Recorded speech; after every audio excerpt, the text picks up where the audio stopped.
আজকে বিএনপির ভারপ্রাপ্ত চেয়ারম্যান তার কবর জিয়ারত করার জন্য যাবেন, তার কবরে দোয়া করার জন্য যাবেন। আজকে তার বাবার কবর জিয়ারত করেছেন, আবার আজকে 27 তারিখ না, কথা বলেন, আজকে 27, এখন 12টা বার হয়েছে না, এই 27 তারিখে আজকের শিডিউল তারেক রহমান আজকে আমাদের ভাই ওসমান হাদির কবর জিয়ারত করবেন এবং জোলায়ে যারা আহত হয়েছে পঙ্গু হাসপাতালে ভর্তি আছে তাদেরকে দেখতে যাবেন। তিনি এসে মোটামুটি ভালো কিছু শিডিউল, ভালো কিছু কাজ করতেছেন। আল্লাহ যেন ওনাকে হায়াত দান করেন, একটু জোরে বলেন আমিন। সকল শত্রুতা থেকে আল্লাহ যেন ভাইকে নিরাপত্তা দান করেন, জোরে বলেন আমিন। জনাব তারেক রহমানকেও আল্লাহ যেন নিরাপত্তা দান করেন, জোরে বলেন আমিন। আমার কথায় কি আপনারা কষ্ট পাইছেন? এ যুবক, তাহলে এই যৌবন কালটা কুরবানি হবে কার জন্য?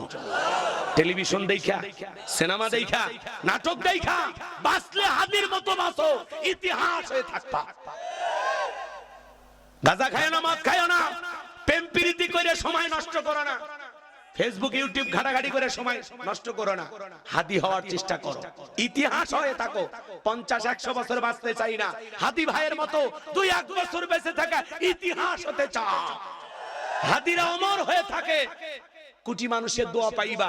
ঢাকা 8 আসনে জিতে কি করতো? হ্যাঁ, একটা এমপি মন্ত্রী হয় কি করতো ভাই? কিছু হইতো? আল্লাহ তাআলা এই দেশের 20 কোটি মানুষের হৃদয়ে হাদির নামে আসন দিয়ে দিয়েছে। আল্লাহ এই দুনিয়া থেকে নিয়ে যায়, বলছে হাদি সামান্য বাংলাদেশের এমপি হয় কি করবি? আয়, তোর কথাগুলো বড় ভালো লাগছে। আল্লাহ হাদির জীবনটাকে শহীদ হিসেবে কবুল করে নিয়ে যায়, এই 10টা পৃথিবীর সমান জান্নাত তারে দান করবে, কথা বল ঠিক কিনা? আল্লাহ তারে বাদশা বানায় দিয়েছে, বাদশা, খালি এমপি না, বাদশা। আল্লাহু আকবার কর। এরকম হাদি হও, আল্লাহ কবুল করেন। তাহলে ওয়াল্লাযীনা হুম লিফুরুজিহিম হাফিজুন, নিজের যৌবনটাকে সংযত রাখা, নিজের যৌবনটাকে কন্ট্রোল করা, গুনাহ করা যাবে না। যুবক, এই যৌবনকালে কারা কারা আল্লাহর ইবাদত করে কাটাবা? হাত তুলে দেখাও। আল্লাহ আমার যুবকদের কবুল করেন, জোরে বলেন আমিন।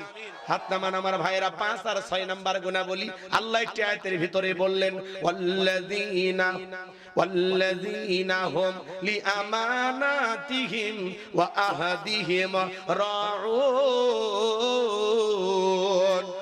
5 নাম্বার হলো আমানত রক্ষা করা। জীবনটা আমানত, ছেলে আমানত, স্ত্রী সন্তান আমানত, বক্তার কাছে শ্রোতা আমানত, ইমামের কাছে মুসল্লি আমানত, নেতার কাছে জনগণ আমানত, কথা বলেন, শিক্ষকের কাছে ছাত্র ছাত্রী আমানত। আমরা সবাই আমানতদারিতার ভিতরে আছি, কিন্তু শেষ জামানায় রক্ষক হয়ে গেছে ভক্ষক, বেড়াই খেত খাইতেছে। আমানতকে মানুষ নিজের লুটের মাল মনে করে খেয়ে ফেলে দিচ্ছে, কথা কন। কার কাছে বিচার দিবেন? বিচার দিবেন গেলে উল্টা আপনারাই ফাঁসিয়ে দিবে, কথা কন ঠিক কিনা? এজন্য বাজান 5 নাম্বার হলো আমানত রক্ষা করা। 6 নাম্বার ওয়াদা প্রতিশ্রুতি রক্ষা করা। মুমিন মুখে যা বলে অন্তরে তা বিশ্বাস করে, কাজে তা বাস্তবায়ন করে। মুমিন কোনোদিন প্রতিশ্রুতি ভঙ্গকারী হতে পারে। তাহলে 6 নাম্বার প্রতিশ্রুতি রক্ষা করা। আমরা জীবনের যে ওয়াদাগুলো দিব, ওয়াদা ঠিক রাখবো। মুমিনের জবান ঠিক থাকা লাগবে, কথায় কাজে মিল থাকা লাগবে। মুখে যা বলবেন অন্তরে তা বিশ্বাস করবেন, কাজে তা বাস্তবায়ন করবেন। মুমিন কোনদিন প্রতিশ্রুতি ভঙ্গকারী হতে পারে না। কথায় কাজে ঠিক, তাহলেই মুমিন সঠিক। কথায় কাজে ঠিক রাখবেন, জিহ্বা দিয়ে যা বলবেন জবান ঠিক রাখবেন, ইনশাআল্লাহ। সামনে কিন্তু অনেকে ওয়াদার প্রতিশ্রুতি দেবে, সবাই কিন্তু ওয়াদা পালন করতে পারবে না, কথা কয়। সামনে ওয়াদা দেওয়ার মৌসুম আসতেছে, আর বলবো না বাজান। 7 নাম্বার হলো ওয়াল্লাযীনা হুম আলা সালাওয়াতিহিম ইউহাফিজুন। 7 নাম্বার গুণাবলী হলো যারা যত্ন সহকারে সালাত আদায় করে। যে ব্যক্তি আসর পরে মাগরিব পর্যন্ত মসজিদে মন টাঙানো থাকে, আল্লাহ 1 নাম্বার সালাত দিয়ে শুরু করলেন, 7 নাম্বার সালাত দিয়ে শেষ করলেন। তাহলে সালাতের গুরুত্ব কম না বেশি? শুরু করলেন সালাত দিয়ে, শেষ করলেন আমি বলছি না, আল্লাহ বলছেন। তাহলে কথা বলতেছেন না কেন? যত্ন সহকারে। আল্লাহ আবার এই জায়গায় বলতেছে, ওই জায়গায় বলছে কি? বিনয়ের সহিত, নম্রতার সহিত ভয় নিয়ে আদায় করো। রাষ্ট্রপতি প্রধানমন্ত্রীর সামনে যেরকম নম্র ভদ্র হয়ে দাঁড়ায়, আল্লাহকে সিজদা দেওয়ার সময় ওইরকম নম্র ভদ্র হয়ে মসজিদে সালাত আদায় করার সময় দাঁড়ানো লাগবে। আল্লাহ ওই জায়গায় ওই কথা বললেন যে নম্র ভদ্র হয়ে দাঁড়াও। নামাজে দাঁড়ায় দাঁড়িয়ে কেন? লুঙ্গি ঠিক করেন, টুপি ঠিক করেন, ফোন রিসিভ করে বলেন 2 রাকাত চলতেছে, ওই নামাজ না। আল্লাহ ওই জায়গায় বললো নম্র ভদ্র বিনয়ী হয়ে দাঁড়াও নামাজে। আর এই জায়গায় বলতেছে ওয়াল্লাযীনা হুম আলা সালাওয়াতিহিম ইউহাফিজুন, যত্ন সহকারে সালাত আদায় করো। সালাতের প্রতি খুবই যত্নবান হওয়া লাগবে, দায়িত্বশীল হওয়া লাগবে। আসর পরে যার মাগরিব পর্যন্ত মন টাঙানো থাকে, শুধু একা সালাত আদায় করলে হবে না, ছেলে মেয়েদেরকেও নামাজি বানাইতে হবে। পৃথিবীর সফল বাবা তারা ছেলের হাত ধরে মসজিদে নিয়ে যায়। যারা আপনার সন্তানটাকে মসজিদে নিয়ে যাওয়ার দরকার আছে না নাই? আপনি বাবা, আপনি মসজিদে না নিয়ে গেলে যাবে কে?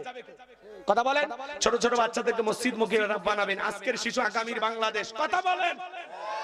আমাদের ছোট ছোট বাচ্চা যদি মসজিদ মুখী হয়, আমাদের ভবিষ্যৎ প্রজন্ম হবে নামাজি।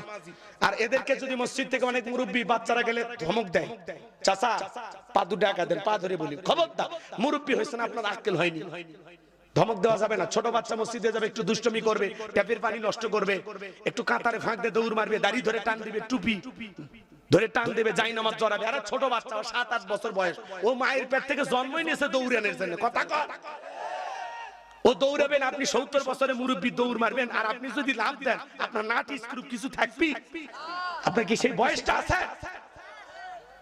নবীর নাতি হাসান আর হোসাইন মসজিদে নববীতে দৌড়াইতেছে, রাসূল জুমার খুতবা দেয়, খুতবা থামায়া দুই নাতিকে ধরলেন, ধইরা সুন্দর করে খুতবা দিলেন, সুবহানাল্লাহ। কেউ ধমক দিল না। রাসূল একদিন মাগরিবের নামাজ আদায় করতেছে, হোসাইন মনে করছে না না ঘোরা হইছে, আস্তে করে পিঠের উপর উঠে বসে আছে, নামেই না, নামেই না। রাসূল যখন হাত দিয়ে নামাইতে চায়, আমার আল্লাহ আসমান থেকে বলে, বন্ধু হোসাইনকে নামাবেন না, যতক্ষণ ইচ্ছা আপনার পিঠে থাকবে, আপনার নামাজের কোনো সমস্যা হবে না। আপনি হোসাইনকে পিঠ থেকে নামাবেন না। আপনি যেরকম হোসাইনকে ভালোবাসেন, আমি আল্লাহ হোসাইনকে ভালোবাসি। সুবহানাল্লাহ। কন ছোট বাচ্চা মসজিদে গেছে, ওযু জানে না, ও চাচা বলেন না যে তুমি কোন ক্লাসে পড়ো? ক্লাস 3-তে। 10টা টাকা দিব, আমি যেইভাবে ওযু করব, যদি ওযু করে দেখাও। এখনকার বাচ্চারা তো কম্পিউটার, জন্ম নিয়ে একজন নাসা বিজ্ঞানী। কথা বলেন ভাই, দেখবেন আপনি যে কৌশলে ওযু করছেন, ও 10 টাকা লোভে পড়ে আপনার মতোই ওযু করবে। নামাজের রুকু সিজদা জানে না, শিখাইয়া দেন। আপনি মরে গেলে ওই ছেলে আপনার জানাজায় কাঁদবে আর বলবে, এই চাচা আমারে ওযু শিখাইছে, নামাজ শিখাইছে। কথা কন ঠিক কি না? আমরা পারবো তো ইনশাআল্লাহ। আপনি মসজিদে একাই যাচ্ছেন কেন? চাচিকে ডাক দেন, ভাবিকে ডাক দেন, বউকে ডাক দেন।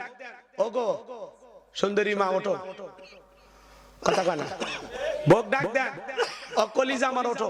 বউ উঠতেছে না, ওযু করছেন না, একটু পানি নিয়ে আসবেন, নিয়ে এসে চেহারার উপর মারিয়ে দিবেন। কথা কন, চেহারাতে পানি ছিটিয়ে দিলেন, চেতন পাইনি, তা উঠতেছে না, পিঠের নিচ দিয়ে হাত দেন, কোলে নেন, নিয়ে ঘরের মেজের উপরে দাঁড় করায় দেন, দিয়ে একটু বলেন, সোনা ওঠো, নামাজটা পড়ি না, আমি মসজিদ থেকে নামাজ পড়ি। এই আপনি মুসলমান না? আপনি যে বইয়ের পাশে ঘুমান, বউটা নামাজি হওয়ার দরকার নাই? কথা কথা, আপনি যার পাশে ঘুমাচ্ছেন, এই মানুষটা নামাজি হওয়ার দরকার নাই? আপনি নামাজি, আপনার বউ নামাজ পড়ে না, আপনি তো নাফরমান হয়ে গেলেন। কি না না, জিগে লাভ হবে না, ফেল করবি চাচা, ফেল করবি। আপনি আসল জায়গা হাত দিয়েছেন। চাচা করছে সবাইকে হাত তুলতে বলেন, কার কার বউ নামাজ পড়ে। চাচা ঠিক করছেন। শোনেন ভাই, আপনি যে আপনার বউকে ভাত কাপড় দিয়ে পালতেছেন, কি বলেন, নামাজের বাইরে স্বামী হিসাবে আপনি 4টা অর্ডার দিবেন, যে ফরজ নামাজ পড়তে হবে, রোজা রাখতে হবে, ফরজ পর্দা করতে হবে, সতীত্বের হেফাজত করতে হবে, 4 নাম্বার আমার খেদমত করতে হবে। স্বামী হিসাবে গৌরবের সহিত বলতে পারেন যে আমার খেদমত একটু কম করলে হবে, কিন্তু এই 3টা ঠিক যেন থাকে। কথা কন, বউরে বলেন না যে শুধু দুনিয়াতে চাই না শেফালি, তোরে আমি জান্নাতেও নিয়ে যেতে চাই, বউ খুশি হয়। কথা বলেন। তাহলে পরিবারের 6 জন সদস্য সবাই যদি নামাজ পড়ে, ভালো লাগে না খারাপ লাগে?